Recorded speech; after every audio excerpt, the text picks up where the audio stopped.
صلى الله على سيدنا ومولانا محمد وعلى آله وأصحابه وسلم. صلى الله على سيدنا ومولانا محمد وعلى آله وأصحابه وسلم. الحمد لله আল্লাহ পাক রব্বুল আলামিনের দরবারে অসংখ্য শুকরিয়া।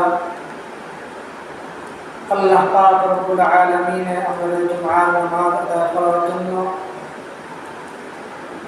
দুনিয়ার শ্রেষ্ঠ জায়গা আল্লাহ তাআলার মসজিদে সবার আগে দেওয়ার তৌফিক দান করেছেন।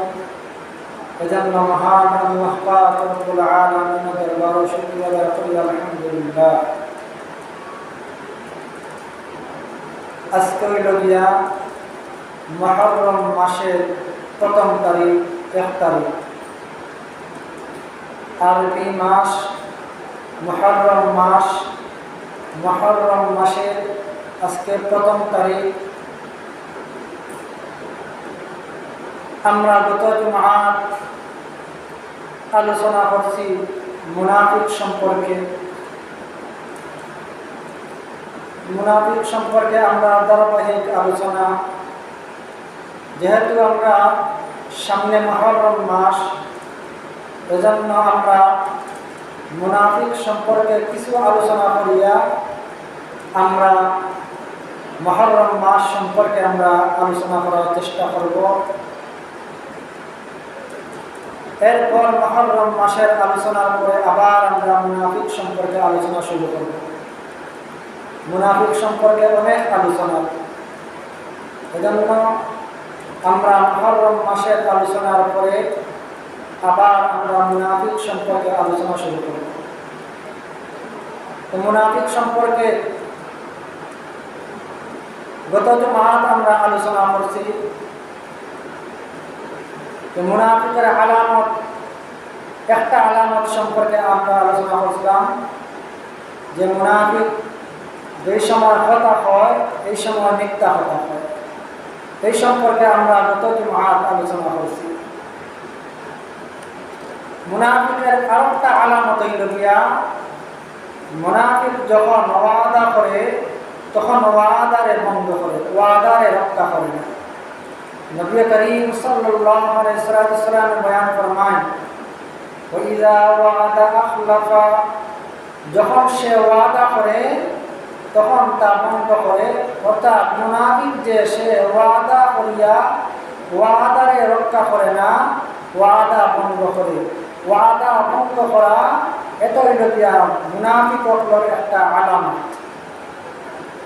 পক্ষান্তরে মুমিনের চরিত্র হইল গিয়া, মুমিনের চরিত্র হইল গিয়া কোনোভাবে ওয়াদারে ভঙ্গ করত নাই, যথাসম্ভব ওয়াদারে রক্ষা করব,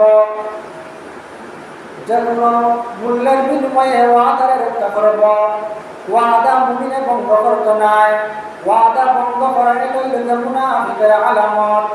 ওয়াইযা ওয়াদা আখলাফা, এই ওয়াদা ভঙ্গ করা হইল গিয়া মুনাফিকের আলামত। মুমিন কখনো ওয়াদারে ভঙ্গ করতে পারে না। যুক্তির কারণ ছাড়া, বাস্তবিক কোনো কারণ ছাড়া, যুক্তিসঙ্গত কোনো কারণ ছাড়া ওয়াদারে ভঙ্গ করতে নাই মুমিনে। বাস্তবিক পক্ষে যদি ওয়াদা করিয়া এমন কোনো অবস্থা যে ওয়াদা রক্ষা করতে পারত নাই, তাহলে যার সাথে ওয়াদা করা হয় তারে জানানো যে আমি তোমার সাথে ওয়াদা করলাম, আমি এই অবস্থার মধ্যে পড়ে গেছি গিয়া এখন ওয়াদা রক্ষা করতে পারি আর না, আগে তারে জানাইয়া দেওয়া।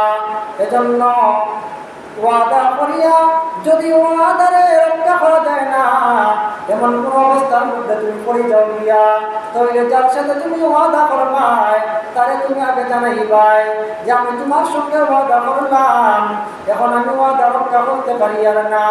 বাস্তবিক পক্ষে যদি এইভাবে তোমার অবস্থা হয় ওয়াদা রক্ষা করতে পারো না, তাহলে তুমি আগে জানাইবাই।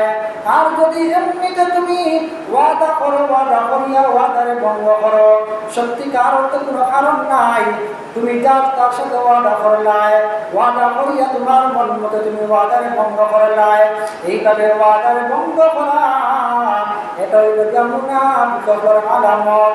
মুনাফিকের চরিত্র হইল গিয়া ওয়াদা করিয়া ওয়াদারে ভঙ্গ করা। এজন্য সত্যিকার অর্থে যদি ওয়াদা করিয়া রক্ষা করার অবস্থা না হয়, তাহলে আগে জানাইয়া দেওয়া যে আমি তোমার সঙ্গে ওয়াদা করলাম, এখন আমার এই অবস্থা, আমি ওয়াদা রক্ষা করতে পারিলাম না। যেমন কেউ ওয়াদা করলো যে আমি তোমারে অমুক দিন 1000 টাকা দিব, অমুক দিন 1000 টাকা দিব, এইভাবে ওয়াদা করলো।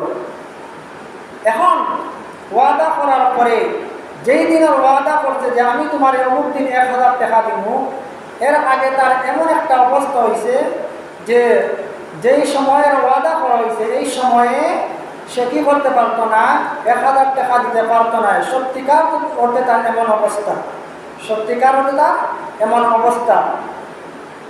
তাইলে ও যার সাথে ওয়াদা করা হয়েছে তারা জানাইয়া দেওয়া যে ভাই আমি তোমার সাথে তো ওয়াদা করলাম যে অমুক দিন তোমারে আমি 1000 টাকা দিব, ওয়াদা করলাম, এখন তো আমার এই অবস্থা, তোমারে তো আমি 1000 টাকা অমুক দিন দিতে পারতাম না। এইভাবে আগে আগে জানাইয়া দেওয়া যদি বাস্তবিক পক্ষের এই অবস্থা হয় যে ওয়াদা রক্ষা করা যাইতো না, আর তোমার সামর্থ্য আছে, সামর্থ্য থাকা সত্ত্বেও তুমি এমনি যদি এইভাবে তুমি টাকা না দে ওয়াদা রক্ষা করো না, তাহলে এটা হইল গিয়া মুনাফিকের আলামত। তাহলে বোঝা গেল সামর্থ্য থাকা অবস্থায় যদি তুমি ওয়াদা রক্ষা করো না, ওয়াদারে ভঙ্গ করো, তাহলে এই খাসলত হইল গিয়া মুনাফিকের খাসলত। ওয়াদা রক্ষা করতে পারো না, ওয়াদারে তুমি ভঙ্গ করো, এই যে খাসলত হইল যে মুনাফিকের খাসলত, মুনাফিকের খাসলত। এইভাবে বিয়ে শাদীর বেলায়ও যদি চূড়ান্ত হয়, বিয়ে শাদীর বেলায় এই বিয়ে শাদীর কথা দেওয়া এটাও রক্ষা করা হইল গিয়া জরুরি। এটাও একটা ওয়াদা, এটাও একটা ওয়াদা। বিয়ে শাদীর বেলায়ও যদি কথা দেওয়া হয় তো এই কথা রক্ষা করা হইল গিয়া জরুরি, এটাও একটা ওয়াদা। সত্যিকার অর্থে যদি এমন কোনো অবস্থা না হয়, এমন কোনো অবস্থা না হয়, এমন কোনো বিষয় না জানা যায়, এমন কোনো বিষয় জানা যায় যে সত্যিকার অর্থে উভয় পক্ষের মধ্যে তাদের মিল মহব্বত হইত নাই, বা এমন কোনো খবর জানা যায় যে তাদের মধ্যে এই অবস্থার কারণে তাদের মধ্যে মিল মহব্বত হইত নাই, তাদের উভয়ের অসম্মানী হইব, এমন সত্যিকার অর্থে কোনো অবস্থা যদি জানা যায়, তাহলে আগে ভাগে জানাইয়া দেওয়া যে তোমাদের সাথে আমরা ওয়াদা করলাম বিবাহের ব্যাপারে, এখন তো এই অবস্থা, এই অবস্থার কারণে আমরা কথা রাখতে পারলাম না, এইভাবে জানাইয়া দেওয়া আগে। আর যদি সত্যিকার অর্থে যদি কোনো কারণ না হয়, আর এমনিতে বিবাহের কথা দেওয়ার পরে এমনি বিবাহের কথা ভঙ্গ করলাম, বিবাহের সাথে সম্পন্ন করলাম না, তাহলে এটাও হইল গিয়ে ওয়াদা ভঙ্গ করার শামিল, এটাও ওয়াদা ভঙ্গ করার শামিল। আমরা সমাজে অনেক এইভাবে বিবাহের ব্যাপারে কথা দেওয়া হয়, পরে অহেতুক কারণে এমনি সামান্য বিষয় নিয়ে এই বিবাহের কথা দেওয়া একটা ভঙ্গ করা হয়, বিবাহ সম্পন্ন করা হয় না। এই যে অহেতুক কারণে বিবাহর কথা দেওয়ার পরে বিবাহ করা হয় না, বিবাহর কাজ সম্পন্ন করা হয় না, এটা হইল গিয়া ওয়াদারে ভঙ্গ করা। সত্যিকার অর্থে যদি বাস্তবিক কোনো যুক্তিসঙ্গত কারণ থাকে, তাহলে আগে ভাগে জানাইয়া দেওয়া যে এই কারণে তোমাদের সাথে আমরা কথা রক্ষা করতে পারিয়ান না, ওয়াদা রক্ষা করতে পারিয়ান না, এই সমস্যা। আর বাস্তবিক সমস্যা না থাকলে এইভাবে বিবাহের ব্যাপারে কথা দেওয়ার পরে এই কথা রক্ষা করা হইল গিয়া জরুরি। আর নইলে এমনিতে যদি আমরা কথা রক্ষা করি না, তাহলে এটা হইল গিয়া মুনাফিকের আলামত। মুনাফিকের আলামত। এইভাবে ওয়াদা করিয়া কথা দিয়া ওয়াদারে রক্ষা করা হইলে যে জরুরি বিষয়, কিন্তু আমরা হয়তো কত কথা কত ওয়াদা করি, ওয়াদারে অহরহ আমরা ভঙ্গ করি। এই যে ওয়াদা ভঙ্গ করা, এটা মুনাফিকের আলামত, এটা আমরা বুঝি না, এটা আমরা বুঝি না। অহরহ আমরা মানুষকে কথা দেই, অহরহ আমরা মানুষকে কথা দেই, কথা দিয়া কথারে রক্ষা করি না, ওয়াদা দেই, ওয়াদা দিয়া ওয়াদারে রক্ষা করি না, ওয়াদারে রক্ষা করি না। এই যে ওয়াদারে রক্ষা করি না, এটা মুনাফিকের আলামত। কত বিষয়ে আমরা ওয়াদা দেই, ওয়াদা দিয়া ওয়াদা রক্ষা করি না, ওয়াদা দিয়া ওয়াদা রক্ষা করি না। ওয়াদা দিয়া ওয়াদা রক্ষা না করলে এই যদি খাসলত হয়, তাহলে এই খাসলত হইলে মুনাফিকের খাসলত। ওয়াদা দিয়া ওয়াদা রক্ষা করা, ওয়াদা দিয়া ওয়াদা রক্ষা করা, এই দৃষ্টান্ত নবী করিম সাল্লাল্লাহু আলাইহি ওয়াসাল্লাম এমন ভাবে স্থাপন করছেন যে এর মতো আর এইভাবে ওয়াদা দিয়া ওয়াদা রক্ষা করা দৃষ্টান্ত স্থাপন করতে পারতো না।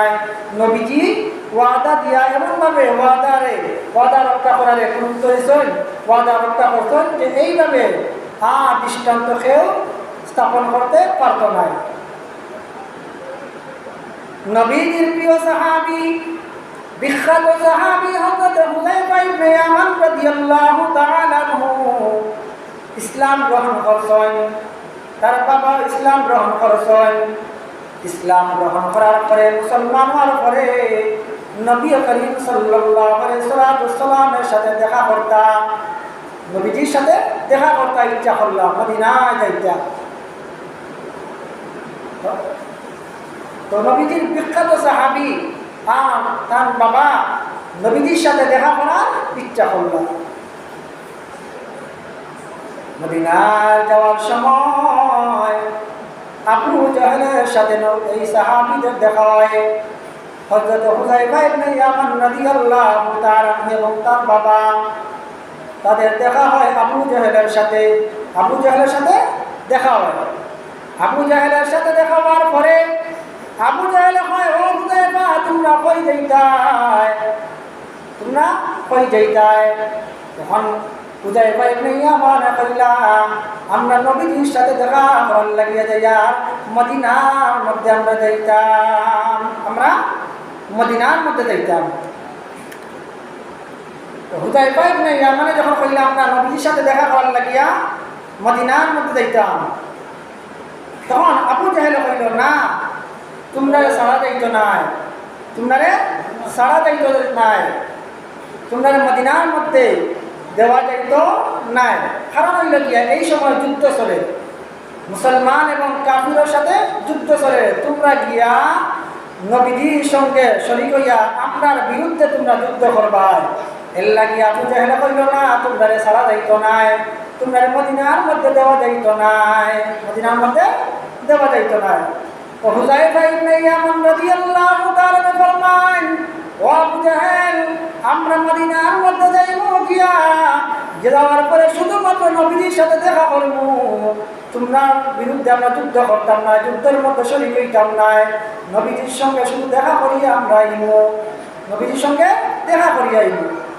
তো হুযায়ফা ইবনে ইয়ামান রাদিয়াল্লাহু তাআলা যখন আবু জাহেলকে কইলা এই ব্যাপারে, তখন আবু জাহেল কইল, তোমরা আমার সাথে ওয়াদা করো যে তোমরা মদিনার মধ্যে যাইবাই, গিয়া তোমরা নবীর সঙ্গে দেখা করবাই, যুদ্ধের মধ্যে তোমরা শরীক হইতাই নাই, এই ব্যাপারে তোমরা ওয়াদা করো। তো হুযায়ফা ইবনে ইয়ামান রাদিয়াল্লাহু তাআলা আনহু আবু জাহেলের সঙ্গে ওয়াদা করলাম যে, হে আবু জাহেল আমরা মদিনার মধ্যে গিয়া নবীজির সঙ্গে দেখা করবো, যুদ্ধের মধ্যে শরীক হইতাম নাই, এই ওয়াদা করলাম। ওয়াদা করার পরে ওয়াদার পরিপ্রেক্ষিতে আবু জাহেলে হুযায়ফা ইবনে ইয়ামান রাদিয়াল্লাহু তাআলা আনহু এবং তার বাবারে ছাড়ি দিল। ছাড়ার পরে হুযায়ফা ইবনে ইয়ামান রাদিয়াল্লাহু তাআলা আনহু এবং তার বাবা মদিনার উদ্দেশ্যে রওনা দিলাম। যাওয়ার পরে দেখলাম যে এই সময় নবী করিম সাল্লাল্লাহু আলাইহি সাল্লাম সাহাবায়ে কেরামের সঙ্গে নিয়া যুদ্ধ লাগি বাহির হয়ে গেছেন। রাস্তার মধ্যে মদিনার রাস্তার মধ্যে দেখা হয়েছে হুযায়ফা ইবনে ইয়ামান রাদিয়াল্লাহু তাআলা আনহুর সঙ্গে নবীজি দেখা হয়েছে রাস্তার মধ্যে। দেখা হওয়ার পরে হযরত হুযায়ফা ইবনে ইয়ামান রাদিয়াল্লাহু তাআলা আনহু নবী করিম সাল্লাল্লাহু আলাইহি সাল্লাম আবু জাহলের সঙ্গে যে অবস্থা হয়েছে, যে ঘটনাগুলো হয়েছে, এইগুলা বিস্তারিতভাবে কইলা। বিস্তারিত হওয়ার পরে এই কথা কইলা, ইয়া রাসূলুল্লাহ, ইয়া হাবিবাল্লাহ, আমরা তো আবু জাহলের সঙ্গে ওয়াদা করি আইছি, ওয়াদার পরিপ্রেক্ষিতে আবু জাহল আমরা ছাড়ছে, ওয়াদার পরিপ্রেক্ষিতে আবু জাহল আমরা ছাড়ছে। হুযায়ফা ইবনে ইয়ামান রাদিয়াল্লাহু তাআলা আনহু তখন যখন কইলা নবীজিরে যে আবু জাহলের সঙ্গে আমরা ওয়াদা করছি আর ওয়াদার পরিপ্রেক্ষিতে আবু জাহল আমরা ছাড়ছে। তো এইদিকে আবু জাহেল এবং তার কাফির কুফারদের বিরুদ্ধে নবী করিম সাল্লাল্লাহু আলাইহি সাল্লাম যুদ্ধের মধ্যে বাহির হয়েছেন। আর হুযায়ফা ইবনে ইয়ামান রাদিয়াল্লাহু তাআলা আনহুর উদ্দেশ্য হইল গিয়া যে কোনো মূল্যের বিনিময়ে যুদ্ধের মধ্যে শরীক হইতা, যে কোনো মূল্যের বিনিময়ে যুদ্ধের মধ্যে শরীক হইতা। হুযায়ফা ইবনে ইয়ামান রাদিয়াল্লাহু তাআলা আনহু নবী করিম সাল্লাল্লাহু আলাইহি সাল্লামের কাছে প্রার্থনা করতে লাগলা, চাইতে লাগলা, অনুমতি চাইতে লাগলা যে যুদ্ধে যাওয়ার লাগিয়া। আর এইদিকে তো ওয়াদা করা হয়েছে আবু জাহেলের সঙ্গে। আর ওয়াদা তো এমন অবস্থা করা হয়েছে যে তলোয়ার মাথার উপরে রাখিয়া যেইভাবে কথা লয়, এই অবস্থায় এমনভাবে হুযায়ফা ইবনে ইয়ামান রাদিয়াল্লাহু তাআলা আনহু কাছ থেকে আবু জাহেল কি করছে, ওয়াদা নিছে, ওয়াদা করাইছে। তো ওয়াদার ব্যাপারে যখন নবী করিম সাল্লাল্লাহু আলাইহি সাল্লাম খোয়া হইল, খোয়ার পরে বিভিন্নভাবে হুযায়ফা ইবনে ইয়ামান রাদিয়াল্লাহু তাআলা আনহু নবী করিম সাল্লাল্লাহু আলাইহি সাল্লামের কাছে অনুমতি চাইলা যে যুদ্ধের মধ্যে যাতে শরীক করেন, যুদ্ধে যাওয়ার যাতে অনুমতি দেন। তখন নবী করিম সাল্লাল্লাহু আলাইহি সাল্লাম ফরমাইলা, হে হুযায়ফা ইবনে ইয়ামান, হে আমার সাহাবী, তোমরা তো মদিনার মধ্যে যাওয়ার সময় আবু জাহেলের সঙ্গে তোমরা ওয়াদা করিয়াইছো, তোমরা ওয়াদা করছো যে তোমরা শুধুমাত্র আমার সঙ্গে দেখা করবা, যুদ্ধের মধ্যে তোমরা শরীক হইতাই নাই। এই ওয়াদা করিয়া তোমরা আইছো, যেহেতু ওয়াদা করিয়া তোমরা আইছো, ওয়াদা রক্ষা করা জরুরি। এর লাগিয়া শুধুমাত্র তোমরা আমার সঙ্গে দেখা করো, দেখা করিয়া তোমরা যাও গিয়া তোমরা আমার সঙ্গে যুদ্ধের মধ্যে শরীক হইও না। যুদ্ধে যাওয়ার লাগিয়া তোমরা অনুমতি দেওয়া যাইত না, কারণ হইল গিয়া তোমরা ওয়াদা করিয়াইছো যে যুদ্ধের মধ্যে তোমরা শরীক হইতাই না, এত আদিম শান যুদ্ধ, হক এবং বাতিলের প্রথম যুদ্ধ হইল বদরের যুদ্ধ। এই যুদ্ধ যাওয়ার লাগিয়া হুযায়ফা ইবনে ইয়ামানের কত চেষ্টা, কিন্তু নবী করিম সাল্লাল্লাহু আলাইহি সাল্লাম অনুমতি দিলা না। কারণ হইল গিয়া তোমরা তো কি করছো, ওয়াদা করছো আবু জাহেলের সঙ্গে। আর এই ওয়াদার পরিপ্রেক্ষিতে আবু জাহেল তোমরা কিটা করছে, ছাড়িয়া দিছে। এখন ওয়াদা করছো, ওয়াদা রক্ষা করা হইল গিয়া জরুরি। এর লাগিয়া তোমরা দেখা করার শুধু অনুমতি দিছে আবু জাহেলে, তোমরা আমার সঙ্গে দেখা করো, আর যুদ্ধ তোমরা শরীক হইতাই না, ওয়াদা করছো। এর লাগিয়া তোমরা কিটা করা যাইত না, যুদ্ধ যাওয়ার অনুমতি দেওয়া যাইত না। নবী করিম সাল্লাল্লাহু আলাইহি সাল্লাম এইভাবে ওয়াদার দৃষ্টান্ত স্থাপন করছেন যে ওয়াদা করিয়া ওয়াদারে রক্ষা করতে হয়। কোনো কিছুর বিনিময়ে ওয়াদা করিয়া ওয়াদারে ভঙ্গ করার অবকাশ নাই। যুক্তিসঙ্গত কারণ ছাড়া ওয়াদারে ভঙ্গ করা, এটা হইল গিয়া মুনাফিকের আলামত। এজন্য আমরা মুনাফিকের আলোচনা করলাম। গত সপ্তাহে আমরা আলোচনা করলাম যে মুনাফিকের আলামত হইল গিয়া কথা কোয়া, সময় মিথ্যা কথা কোয়া। আজকে আমরা আলোচনা করলাম যে মুনাফিকের আলামত হইল গিয়া ওয়াদা করিয়া ওয়াদারে ভঙ্গ করা। এইভাবে মুনাফিকের আরো অনেক আলামত আছে। এইভাবে মুনাফিকের আরো অনেক আলামত আছে, যেই খাসলতগুলা, যেই আলামতগুলা আমরা মুসলমান হওয়ার ভিতরে, ইমানদার হওয়ার ভিতরে আছে, যেইগুলো হইল গিয়া মুনাফিকের আলামত। মুনাফিকের আলামত। তাইলে আমরা দুইটা বিষয় জানলাম, দুইটা জিনিস জানলাম মুনাফিক সম্পর্কে, যে একটা হইল গিয়া মিথ্যা কথা হওয়া, আর 2 নম্বর হইল গিয়া ওয়াদা করিয়া ওয়াদারে ভঙ্গ করা। এই দুইটা জিনিস হইল গিয়া মুনাফিকের আলামত। এরপর আরো যে বিষয়গুলো আছে আমরা পরবর্তীতে আলোচনা করব। আজকে হইল গিয়া মুহররমের 1ম তারিখ, মুহররম মাসের 1 তারিখ, মুহররম মাস। আমরা মুহররম মাসে উপস্থিত হয়েছি। এই মুহররম মাসেরও অনেক বিষয় আছে, মুহররমেরও অনেক আলোচনা আছে। এর লাগি আমরা মুনাফিক সম্পর্কে এই দুইটা বিষয় আলোচনা করলাম। আর মুহররম মাসের আলোচনার পরে আবার আমরা মুনাফিক সম্পর্কে বাকি যে আলোচনাগুলো আছে আমরা আলোচনা করার চেষ্টা করব। মুহররম মাস এটা হইল গিয়া আরবি মাসের 1ম মাস। মুহররম মাস হইল গিয়া আরবি মাসের 1ম মাস। ইংরেজি মাসের 1ম মাস হইল গিয়া জানুয়ারি মাস। বাংলা মাসের 1ম মাস হইল গিয়া বৈশাখ মাস। আর আরবি মাসের 1ম মাস হইল গিয়া মুহররম মাস। কিন্তু আমরা দুঃখের বিষয় হইল গিয়া ইংরেজি 1ম মাস জানুয়ারি মাস আমরা প্রায় সবাই জানি কম বেশ, কিন্তু বাংলাও সবাই জানি না, আর আরবিতে একেবারেও জানি না। মুহররম মাস আরবি মাসের 1ম দিন, 1ম মাস আজকে। এই মুহররম মাস 1ম মাস, আরবি মাসের 1ম মাস, এই বিষয়টা অনেকে আমরা জানিও না। অথচ ইমানদার হওয়ার ইবাদত বন্দেগী সব কিছুর সম্পর্ক হইল কি আরবি মাসের সঙ্গে। মুসলমান হওয়ার, ইমানদার হওয়ার ইবাদত বন্দেগীর সম্পর্ক হইল গিয়া আরবি মাসের সঙ্গে। আরবি মাসের হিসাব রাখা, জানা, এটা ছিল জরুরি বিষয়। কিন্তু আমরা কোন মাস চলে আরবি এটা হইতে পারি না,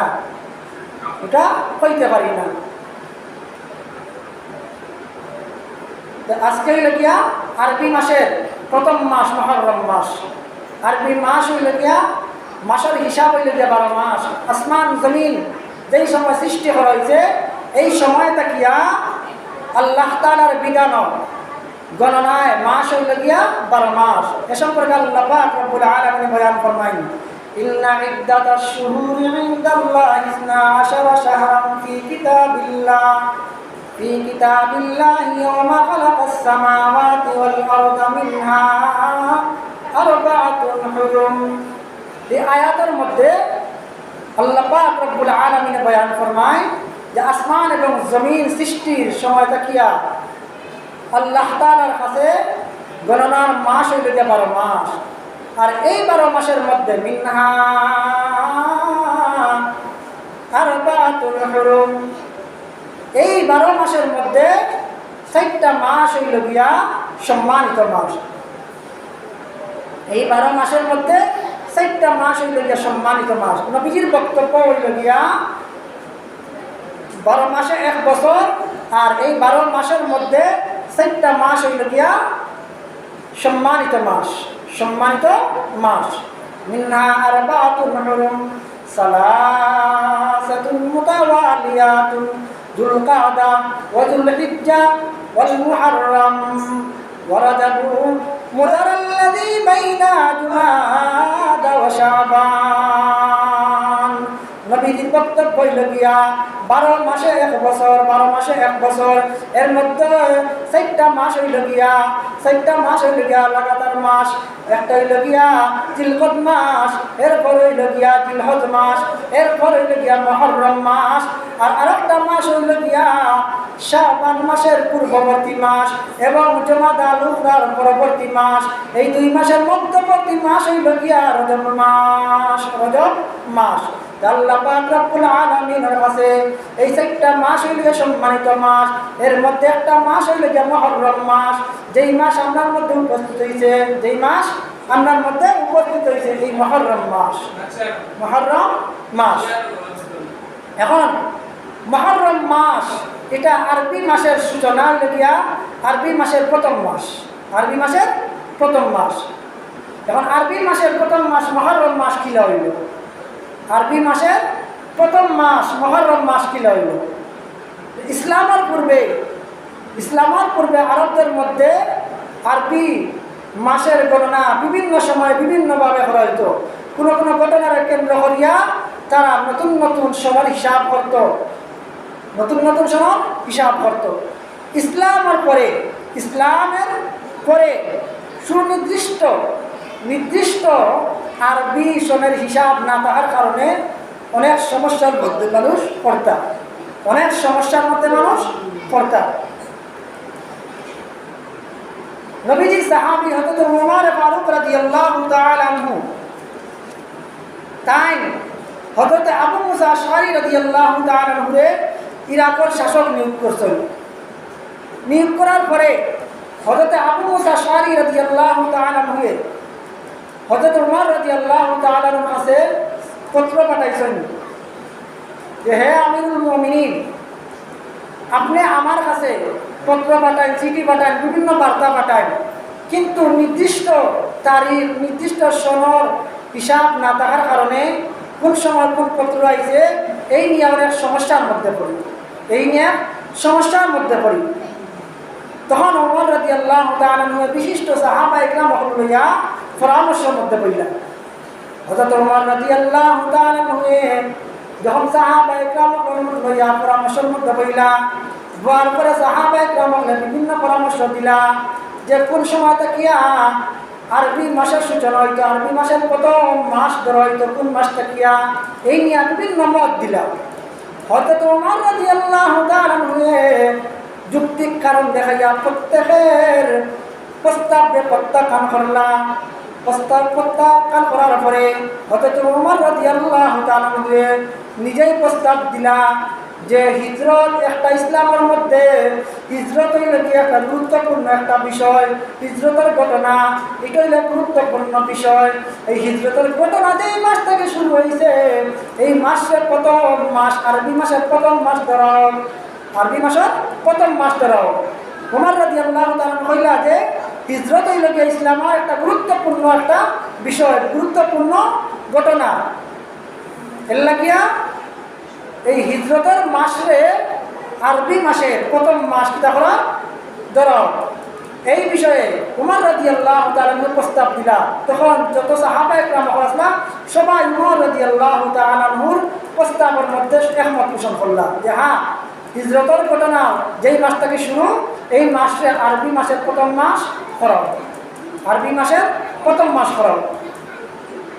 তো আরবি মাসের প্রথম মাস তো হিজরত তো শুরু হয়েছে গিয়া নবী করিম সাল্লাল্লাহু আলাইহি ওয়াসাল্লাম এবং সাহাবা ইকরামের উপরে কাফির হলে যখন কঠিন নির্যাতন শুরু করছেন, জুলুম করা শুরু করছেন, আঘাত করা শুরু করছেন, কঠিন নির্যাতন কর্তা সাহাবা ইকরামে নবীজিরে কাফির হলে যখন কঠিন নির্যাতন শুরু করা হইল মক্কার জমিনের মধ্যে নবীজির উপরে সাহাবা ইকরামের উপরে, তখন আল্লাহ পাক রব্বুল আলামিনে নবীজির হিজরতের আদেশ করলেন। নবী করিম সাল্লাল্লাহু আলাইহি ওয়াসাল্লাম আল্লাহ পাক রব্বুল আলামিনে জানাইলা নবীজি আপনি মক্কা ছাড়িয়া মদিনার মধ্যে হিজরত করক্কা।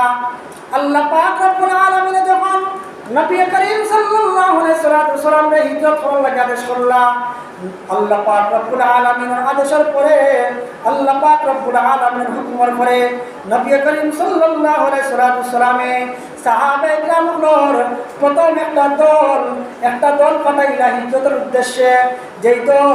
যেই মাসের মধ্যে হিজরত করছেন, যে সাহাবায়ে কেরামগুলোর দল যেই মাসের মধ্যে হিজরত করছেন, এই মাসটা হইল গিয়া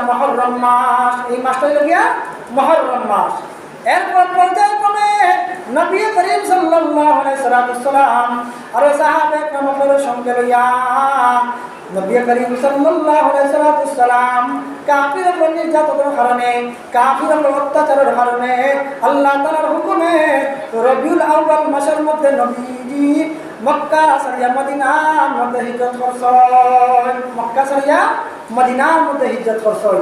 তাইলে বুঝা গেল প্রথম যেই কাফেলা, প্রথম যেই দল হিজরত করছেন, যেই মাসের মধ্যে হিজরত করছেন, এই মাসটা হইল গিয়া মুহররম মাস। এই মাসটা হইল গিয়া মুহররম মাস।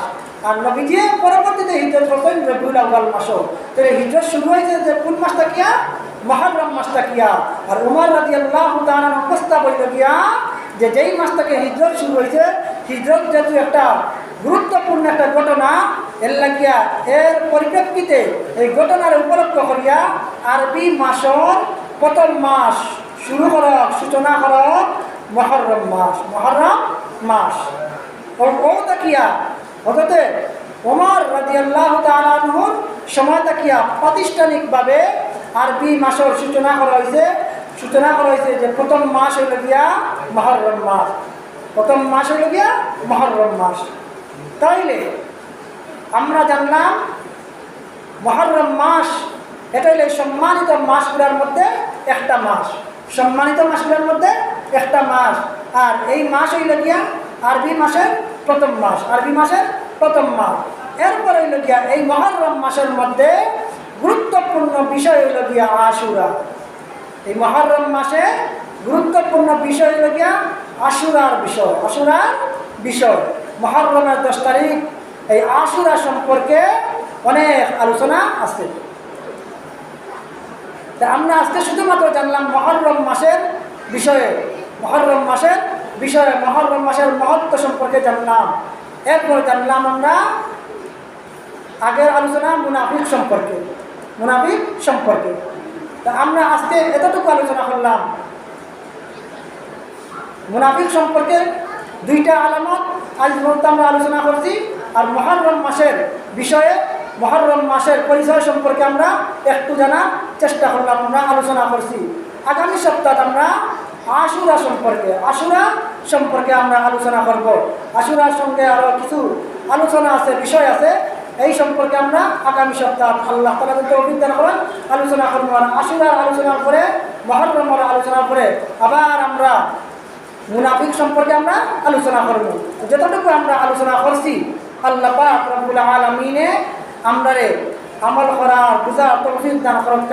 আমিন ওয়া আখিরু দাওয়ানা আনিল হামদুলিল্লাহি রাব্বিল আলামিন।